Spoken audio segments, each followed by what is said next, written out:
Hello everyone, I'm Joshua with Lighty Contractors, and today I'm going to talk to you about how to hang a rug on your drywall using Velcro. Now for this job, you'll need a couple things. For this job, we'll be using some Velcro cut into about 2.5 to 3 inch strips, one for each corner. Now depending on the size of your rug, you might have to put some more in there, maybe in the middle to hold it a little bit so you don't get a sag, and the middle of the bottom and top.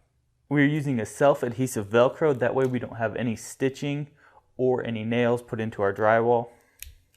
So the way we'll do this is go ahead and peel off one of the sides of Velcro and stick it onto your rug. Now we'll peel the other side off and stick it to our Velcro, so that way it's going to be hanging just like this on the wall and your adhesive side is going to be facing the wall.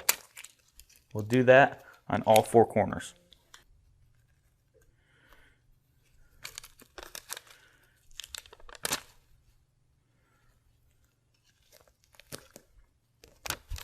After you have all the Velcro put onto your rug, we're going to stretch it out and put it onto the wall where we want it to hang.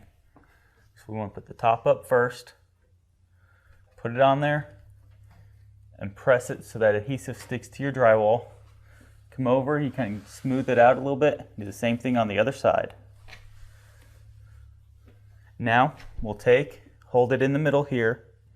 You want to pull down a little bit, so we'll pull it down tight, making sure that there aren't a lot of wrinkles in it, and then press right there on your Velcro, and over time this will actually flatten out a little bit and stick closer to the wall. I'm Joshua with Lighty Contractors, and we just talked about how to hang a rug on your drywall with using Velcro. Thank you so much for watching, and good luck with this project.